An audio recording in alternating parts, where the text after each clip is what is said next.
하나님의 은혜로 한 주간을 살아내시고 새 힘을 주시고 새 능력을 주실 것을 기대하는 마음으로 귀한 예배의 자리 가운데 나오신 사랑하는 우리 청년들과 모든 온라인 예배자들을 환영하고 축복합니다. 언제나 우리가 기대하는 것보다 더 크게 역사하시는 크고 놀라우신 하나님께서 우리에게 큰 은혜 주실 것을 믿습니다. 또 아무런 기대감 없이 나온 자들에게도 하나님께서 만나주시고 또한 역사하셔서 돌같은 마음, 말씀 깨뜨리셔서 말씀이 심기며 하나님을 사모하는 마음으로 바꿔주시고 갈아주실 것을 또한 믿습니다. 2019년에 9월 11일 한 아이가 엄마를 만나기 위해서 길을 건너던 도중에 차에 치이는 사망 사건이 발생했습니다. 그래서 사망하게 되죠. 더 안타까운 것은 그 아이의 엄마와 그 아이의 동생이 그 아이가 차에 치이는 것을 바로 앞에서 봤다는 것입니다. 저는 이런 뉴스가 나오면 그때도 참 안타깝다 이런 생각들을 했었던 것 같아요.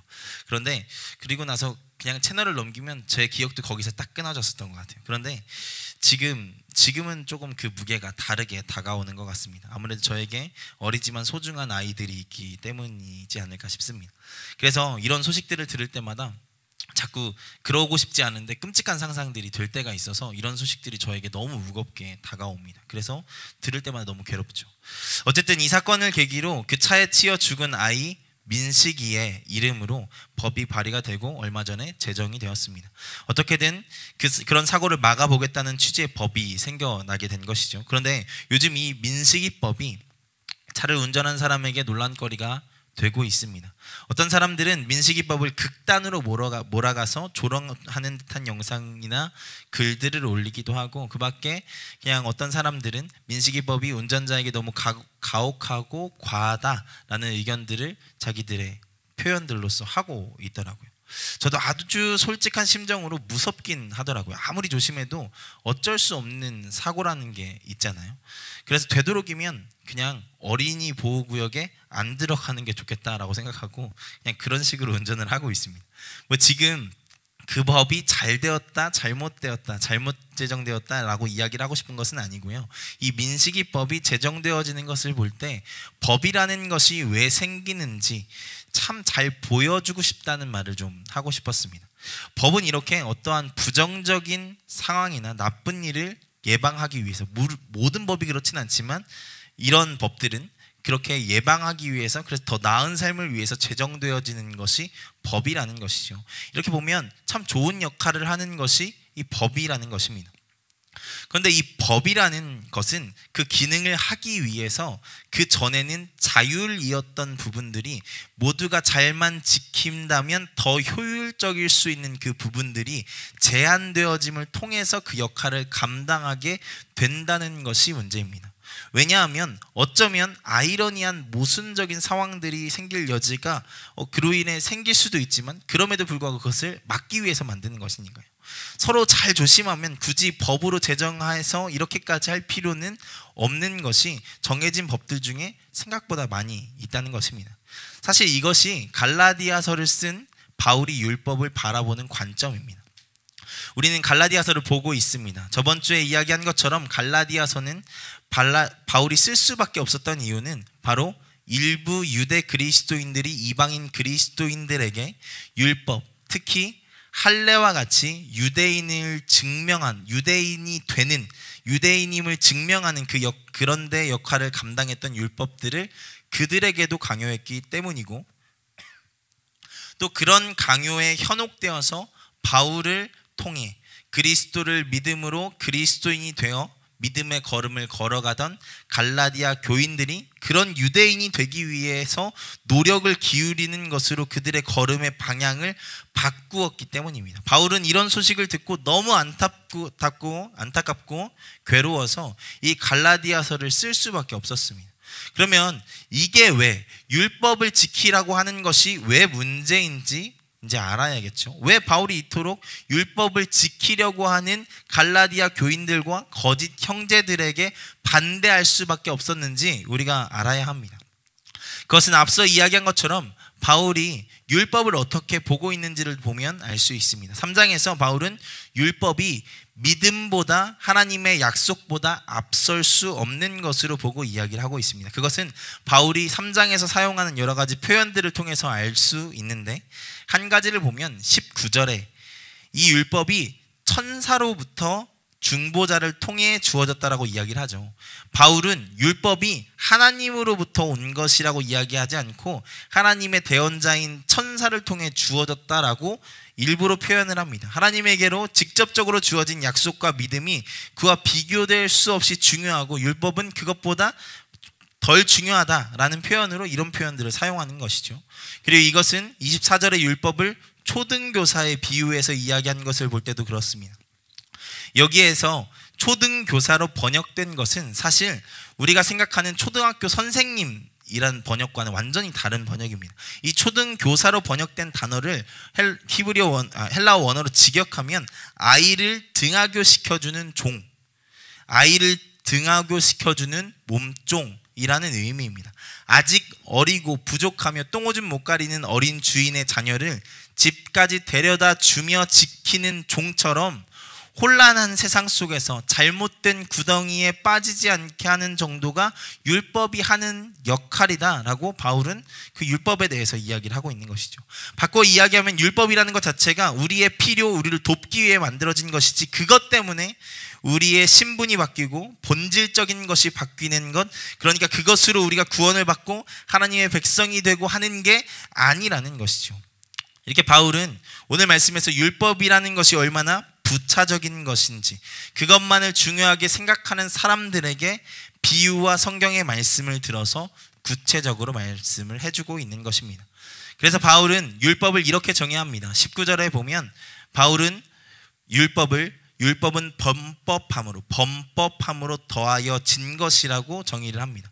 하나님의 백성이라고는 하지만 범법하는 그들에게 하나님의 백성다운 삶을 살게 하기 위해서 제발 범법하지 말고 살라고 주신 하나의 장치였다는 것이죠. 그러니까 바울이 그래서 안타까워하는 것입니다. 그 초등교사와 같은 율법, 잘 살게 하기 위해서 주신 장치에 매여버려서 마치 초등교사가 그들을 구원해 주는 양, 그 장치가 전부인 양 그 사람들을 따라가는 그 사람들을 바라보면서 안타까워하고 있는 것입니다. 바울에게 있어서 갈라디아의 이 구원받은 백성들이 다시 율법에 매여 절절되고 있는 모습은 마치 주인의 자녀들이 그 종의 횡포를 당하고 있는 것과 같은 모습으로 바울에겐 비춰졌을 것입니다. 그래서 바울은 이 율법을 따르려는 갈라디아인들에게 그렇게나 안타까워하면서 강력하게 이야기하는 것이죠. 이 율법이 얼마나 부족한 것인지 말하면서 말입니다. 사랑하는 여러분, 다시 한번 말하지만 우리는 어떤 자격이나 행위로 구원받은 것이 아닙니다. 오직 하나님의 은혜를 믿음으로 구원받는 것입니다. 이것이 얼마나 큰 은혜이고 감사입니까? 우리의 부족한 행실로, 우리의 부족한 능력으로, 우리의 부족한 혈통으로 구원받을 길이 없습니다. 그런데 하나님께서 우리를 오직 은혜로 부르셨고 그것을 믿기만 하면 구원을 받는다는 것, 이것이 얼마나 큰 은혜이냐는 것이죠. 바라기는 이 은혜를 아는 자들이 되기를 소망합니다. 나아가서 그 은혜를 믿는 자들이 되기를 소망합니다. 그런데 바울이 이렇게 율법과 믿음을 대조하며 설명하는 것을 통해서 우리가 한 가지 더 알 수 있는 것이 있습니다. 바울이 이 거짓 형제들의 시도들을 어떻게 이해하고 있는 것을지를 보면 그것을 알 수 있는데, 그것은 그러니까 행위는 무력하다라고 이런 이야기를 하기 위해서 바울이 이런 이야기를 하는 게 아닙니다. 저번주에 이야기한 것처럼 겉으로 드러나는 것으로 함부로 다른 사람의 신앙을 판단해서는 안 된다는 이야기를 지금 바울이 이야기를 하는 것입니다. 이 장에서 이미 유대교 그리스도인들의 대표들과 이방인 그리스도인의 대표인 바울이 서로의 신앙을 인정하고 동역하기로 친교의 악수를 나누는 것을 이 장의 말씀을 통해서 같이 보았습니다. 그런데 유대계 그리스도인들이 그것을 어기고 혹은 그것을 아직 모르고 협의가 된 줄 모르고 이방인 그리스도인들인 갈라디아 교인들에게 자신들의 그 율법을 지키는 신앙을 강요했던 것입니다. 그런데 더 문제는 갈라디아 교인들도 그들의 이야기를 들어보니까 뭔가 하면 더 괜찮은 그리스도인이 될 것 같은 마음, 무언가 더 클래스가 높은 사람이 될 것 같은 그런 마음이 든 것입니다. 사람들에게 무언가 그런 과시하고 싶은 마음들이 생길 때가 있잖아요. 그래서 그들은 유대인 그리스도인들의 말을 듣고 자신들도 그것에 집착할 뿐만 아니라 다른 교인들에게까지 그것을 요구하기 시작했던 것이죠. 그래서 바울이 3장 처음부터 그들을 어리석다고 비난하며 이야기하는 것입니다. 그 남을 판단하는 자들의 헛소리에 휩쓸려서 어리석은 행동을 하고 어리석은 욕망에 갈라디아 사람들이 휩쓸려 버렸기 때문입니다. 그러니까 사랑하는 여러분, 이 자리를 빌어서 부탁하고 말씀드리기는 함부로 다른 사람에 대해서, 그 사람의 신앙에 대해서 이야기하고 정죄하는 것을 멈추셔야 합니다. 물론 리더로서, 또한 어떠한 사람으로서, 형으로서, 누나로서, 언니로서 그 지체들에게 권면은 할 수 있습니다. 그런데 남의 신앙을 함부로 판단하고 정죄하는 데까지 가는 것, 그것은 하나님이 절대로 기뻐하시지 않는 것입니다. 사실 그런 행동들 하나하나가 공동체와 교회를 무너뜨리는 어떠한 지점들이 될 수 있는 것이죠. 전에 어떤 공동체에 제가 속해 있을 때 사이가 틀어진 리더들을 단돌이 하느라 정말 고생했던 적이 있습니다. 한쪽은 뭐든 열심히 하는 사람이었습니다. 자꾸 일을 만들고 사람들을 모아서 놀러 가기도 하고 말씀을 같이 읽는 모임도 막 만들어내기도 하고 무언가 계속 만들어내는, 정말 에너지가 어떻게 따라갈 수 없는 정말 넘치는 사람이었습니다. 그런데 다른 한 사람은 정말 조용하고 제가 무언가를 부탁하면 네 하고 바로 순종해 주는 그런 사람이었습니다. 그리고 공동체 안에 문제를 놓고 계속 고민하고 기도하고 무언가 실행하기를 먼저 하는 것보다는 그것을 가지고 씨름하는 그런 좀 진중한 사람이었습니다. 둘 다 정말 괜찮은 사람이었거든요. 그런데 이 둘이 싸운 거예요. 난 너의 신앙을 인정하지 않아, 막 이러면서. 뭐 왜 싸웠는지에 대해서는 제가 자세히 이야기하지 않겠지만, 그것을 수습하면서 이 사람도 만나보고 저 사람도 만나봤는데 정말 신기한 것은 둘 다 하는 말들이 맞아요. 둘 다 하는 말이 이 사람 말도 맞고 저 사람도 말이 맞아요. 정말 훌륭한 생각이에요. 종합해보면 정말 공동체를 사랑하는 마음에서 이렇게 이야기를 하다가 감정이 이제 올라온 것이죠. 그렇게 하나님 앞에 그 공동체를 잘 세우고 싶은 마음, 잘 서려는 그 마음 앞에서 그렇게 열심을 냈었던 것입니다. 그런데 조금 지쳤었던 것이죠. 좀 지치다 보니까 상대방의 신앙을 함부로 판단해 버리는 데까지 간 것입니다. 그리고 함부로 판단하며 이야기하며 누가 먼저랄 것 없이 감정이 올라왔을 때 폭발해 버리면서 그렇게 이야기를 해버린 것입니다. 그래서 그것들을 정리하는데 정말 고생했던 기억이 있습니다. 사랑하는 여러분, 열심히 또 여러분의 진심이 남을 판단하는 곳으로까지 흐르지 않도록 조심하셔야 합니다. 하나님은 외모로 그 사람의 행동으로 판단하지 않으십니다. 바라기는 다른 사람을 존중하고 사랑할 줄 아는 우리 공동체가 되기를 소망합니다. 다른 사람의 신앙에 대해서 함부로 왈가왈부하지 마시길 바랍니다. 좀 더 나아가서 신앙을 넘어서 남의 이야기, 좋은 이야기면 괜찮지만 나쁜 이야기면 안 하시는 게 좋습니다. 잘하고 계실 것이라고 믿지만 말씀에서 그런 맥락에서 나온 이야기가 있어서 한번 높아심으로 이야기를 했습니다. 다시 돌아와서, 그러면 바울이 오늘 말씀을 통해서 진짜 하고 싶은 이야기가 무엇일까요? 그것이 결론적으로 3장에서 이야기하고 싶은 것은 26절부터 28절까지의 말씀에 기록되어 있습니다. 이 말씀 같이 읽어볼까요? 시작. 너희가 다 믿음으로 말미암아 그리스도와 합하기 위하여 세례를 받은 자는 그리스도로 옷 입었느니라. 너희는 유대인이나 헬라인이나 종이나 자유인이나 남자나 여자나 다 그리스도 예수 안에서 하나이니라. 우리는 예수 안에서 하나님의 아들이 되었고 그리스도로 옷 입었으며 혈통과 신분의 귀천이와 상관없이 예수 안에서 하나 된 자라는 것이 율법과 믿음을 통해서 바울이 이 3장을 통해서 말하고 싶은 바입니다. 그럼 믿음으로 주어진 우리의 삶과 존재가 하나님의 아들이 되는 것, 그리스도 예수로 옷 입는 것, 예수와 하나 된 삶을 사는 것은 무슨 삶, 무엇을 말하는 것입니까? 그것은 바로 예수님처럼 예수님처럼 사는 것을 말하지 않겠습니까? 바울은 우리가 예수님처럼 사는 삶으로 부름을 입은 존재라고 이야기를 하는 것입니다. 그러면 좀 더 구체적으로 예수님처럼 예수님의 삶을 살아간다는 것은 무엇을 이야기하는 것일까요? 그것을 이야기하기 위해서 바울은 아브라함의 이야기로 이것들을 설명합니다. 여러분, 아브라함 아시죠? 네, 모르시면 창세기 12장부터 읽어보시면 나옵니다. 아브라함은요, 이스라엘 민족에게 정말 중요한 인물이에요. 이스라엘 민족이 자기들의 시작점으로 아브라함을 잡기 때문입니다. 그래서 그들은 자신들을 아브라함의 자손이라고 이야기를 하고 아브라함의 복이 자기들에게 이어져 나간다라고 이야기를 하죠. 그런데 바울은 바로 여기에서부터 유대 그리스도인들이 착각하고 있는 지점들이 하나 있다는 얘기를 합니다.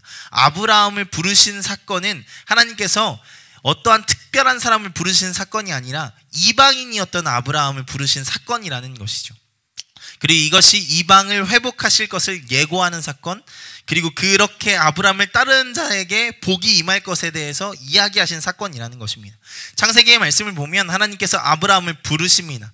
아브라함은 원래 갈대아 우르, 지금으로 치면 이라크 지역에 살던 사람이었습니다. 하나님 그 땅에서 성경에는 등장하지 않지만 우상을 만드는 자의 아들로 아브라함이 태어나게 하시고 자라게 하십니다. 그런데 하나님께서 그런 아브라함을 부르시는 것이죠.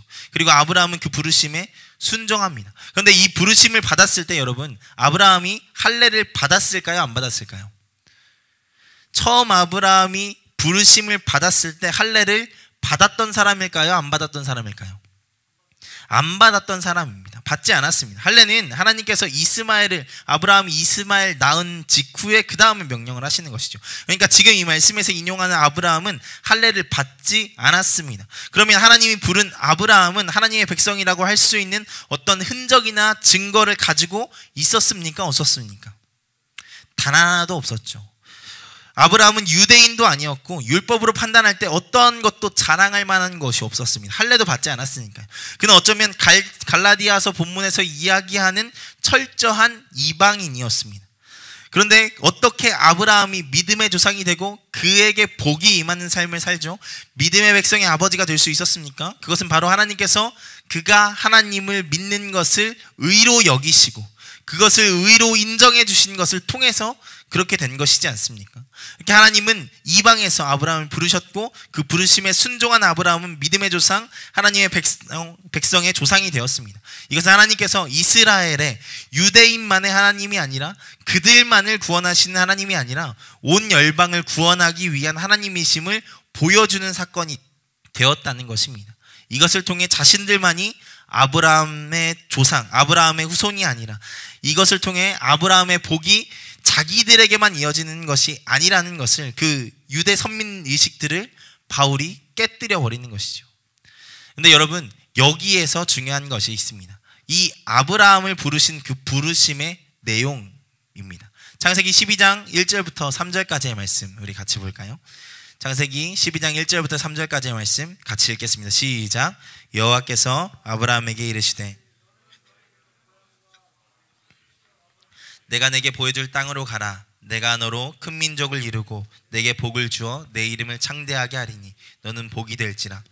너를 축복하는 자에게는 내가 복을 내리고 너를 저주하는 자에게는 내가 저주하리니 땅의 모든 족속이 너로 말미암아 복을 얻을 것이라 하신지라. 이것이 하나님께서 아브라함에게 주셨던 약속입니다. 하나님께서 보여주시고 허락하실 땅으로 가면 큰 민족을 이루게 하시고 그의 이름을 창대하게 하시겠다는 것이죠. 그리고 복의 근원이 되게 하시겠다고 약속하셨습니다. 아브라함을 축복하는 자에게는 복을 내리고 저주하는 자에게는 저주를 내리겠다. 그리고 땅의 모든 족속이 아브라함으로 말미암아 복을 받게 될 것이다라고 이야기하며 아브라함에게 복을 선포하시죠. 우리는 흔히 복을 받는다고 하면 내가 부자가 되는 것, 내 일이 잘 되는 것을 생각합니다. 물론 그것이 복이 맞습니다. 그런데 아브라함에게 주셨다는 복이라는 것이 무엇인지 말씀을 통해서 다시 보기를 원합니다. 그 복이라는 것은 결과적으로 3절에서 이야기하는 것처럼 그로 말미암아 땅의 모든 족속이 복을 받는 것이 하나님께서 말씀하시는 복입니다. 바꾸어 말하면 아브라함 자체가 복이 되는 삶으로 하나님께서 부르셨다는 것이죠. 그리고 아브라함은 바로 그것을 믿음으로 순종했다는 것입니다. 복이 되는 삶이라는 것이 무엇이겠습니까? 나만 복을 누리는 삶이 아니라 나를 통해 다른 이들도 복을 누리게 되는 삶을 말하는 것이지 않습니까? 이것이 아브라함이 아멘하고 믿고 따른 부르심이라는 것입니다. 이것은 예수님의 삶과도 이어집니다. 하나님은 예수 그리스도를 이 땅에 보내셔서 완전한 삶을 살게 하셨습니다. 그리고 우리의 죄를 대속하셔서 대속제물로서 우리를 대신해서 우리가 받았어야 할 형벌을 받게 하심으로 우리의 죄를 사하셨죠. 그리고 그렇게 예수님의 십자가를 지기까지 살아낸 온전한 삶을 부활로 갚으심을 보여주심으로 이 땅에서 신실한 하나님의 백성으로 살아갈 때 갚으실 것을 약속하신 것이 예수 그리스도를 통해 하나님이 보여주신 약속이었습니다. 그런데 이 예수님의 삶을 생각할 때 아브라함의 복과 이어지는 부분이 있습니다. 여러분, 예수님은 자신이 복받기 위해 사신 분이십니까? 아니십니까? 예수님은 자신이 복받기 위해 사시던 분이 아닙니다. 자신의 구원에 목을 매며 살아가는 사람이 아니었다는 것이죠. 이미 그에게 이루어진 하나님과의 온전한 연합을 넘어서 자신의 순종을 통해 온 인류를 구원함에 이르게 하는 삶을 살아가는 것, 땅의 모든 족속이 그로 말미암아 복을 얻게 하신 삶을 사신 것이 예수님의 삶이지 않습니까?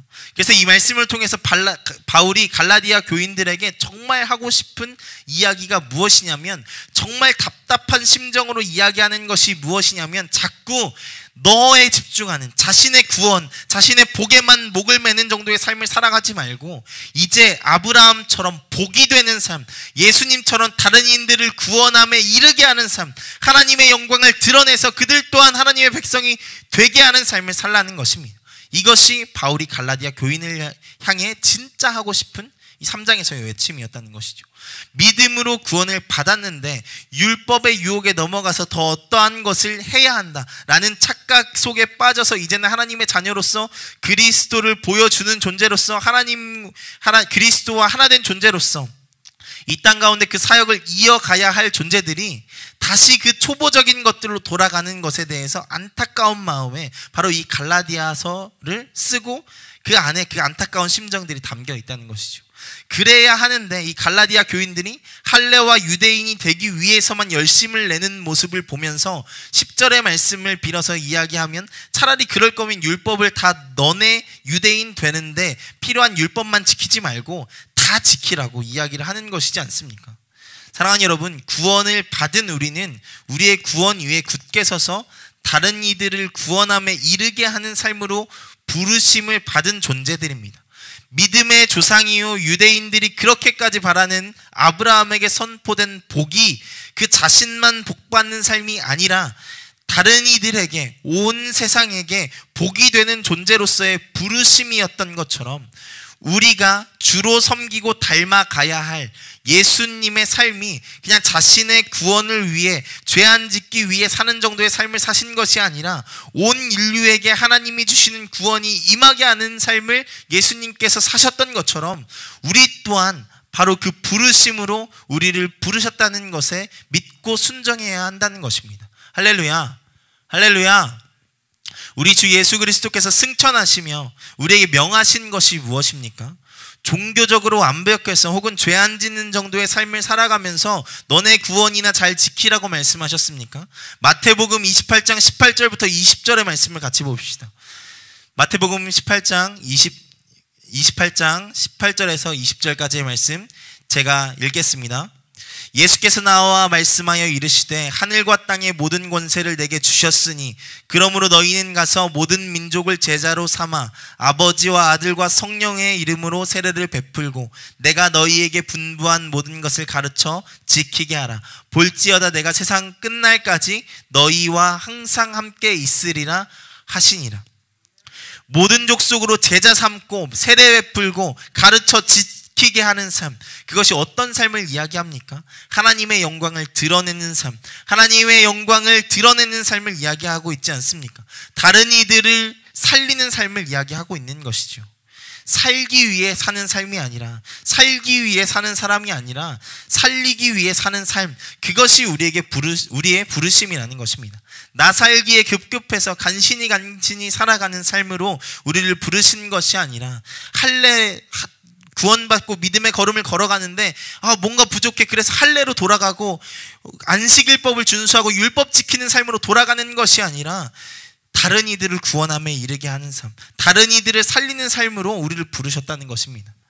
할렐루야, 할렐루야. 바라기는 우리가 그런 사람이 되기를 소망합니다. 내 구원에 목매는 정도의 삶, 내 구원만 바라보며 살아가는 정도의 삶이 아니라 다른 사람을 구원함에 이르게 하는 삶, 내 살기에 급급한 삶이 아니라 살리기 위해 살아가는 삶, 할례 받고 유대인이 되어 더 특별한 어떠한 종교인이 되기 위해 애쓰는 자가 아니라 세상 속에서 정말 하나님의 영광을 드러내는 삶, 그 삶을 살아가는 우리가 되기를 소망합니다.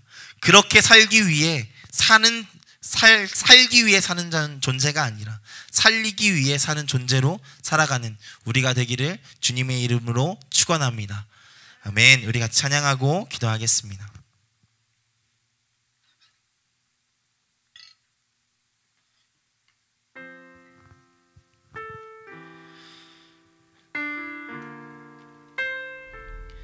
우리가 예수님처럼 살아가는 데까지 나아가는 자 되기를 소망합니다.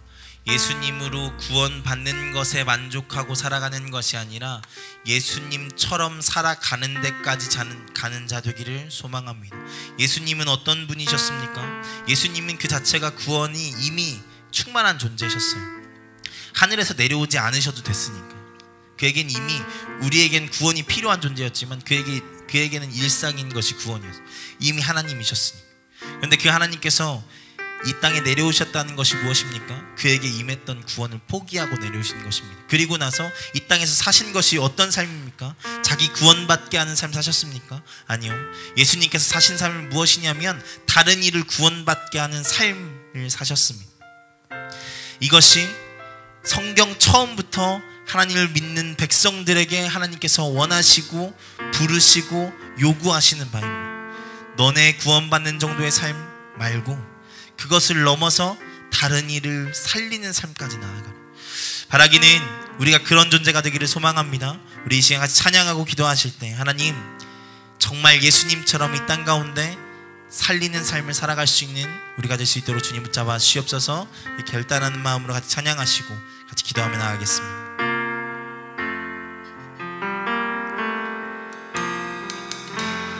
우리의 섬김이 더 낮은 곳으로, 우리의 고백이 더 낮은 곳으로 쓰러져 있는 그들을 향해 당신이 그랬듯 더 낮은 곳으로, 낮은 곳으로 우릴 초대하는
위로하시네. 십자가 피 흘린 예수의 손으로 모든 아픔을 위로하시네. 우리에게 보여주셨네.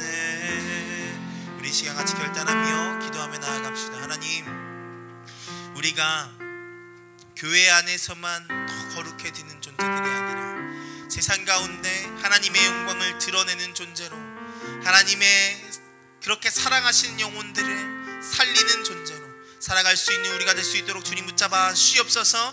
하나님의 영광을 드러내는 삶을 살아가는 우리가 되게 하여 주시옵소서. 우리 시간 말씀을 기억하시면서 같이 주여 한번 외치고 기도하며 나아가겠습니다. 기도합니다. 주여. 살아계신 주님 감사합니다. 하나님, 우리를 이 자리 가운데 불러주시고 귀한 하나님의 은혜 가운데 찬양합니다. 기도하며 나아가게 하신 하나님 감사합니다. 하나님, 우리 가운데 역사하여 주시어서 하나님 나 하나 구원만 하나님 새로운 삶을 살아가는 것이 아니라 하나님의 영광을 위한 삶, 하나님의 은혜를 위한 삶, 하나님의 뜻을 위한 삶을 살아가며 하나님이 기뻐하시는 영혼들을 하나님 살리고 세우며 나아갈 수 있는 귀한 역할들을 감당하는 우리가 됐습니다. 주님 붙잡아 주시옵소서. 예수님 닮은 삶을 살아가기를 소망합니다. 예수님처럼 살아가는 자 되기를 소망합니다. 예수님 따라가는 자 되기를 소망합니다. 그러기 위하여서 하나님 우리 가운데 함께 하여 주시고 하나님의 은혜를 더럽혀 주시어서 삶을 살아갈 수 있도록 하나님께서 역사하여 주시고 인도하여 주시옵소서. 하나님 은혜 내려 주시옵소서. 주의 말씀으로 충만케 하시고 주의 말씀으로 온전케 하여 주시옵소서. 오 주님 역사하여 주시옵소서. 하나님 역사하여 주시옵소서.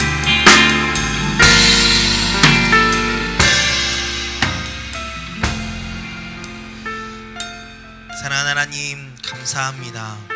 우리 이 자리 가운데 불러주시고 하나님의 말씀을 듣게 하신 하나님 감사합니다.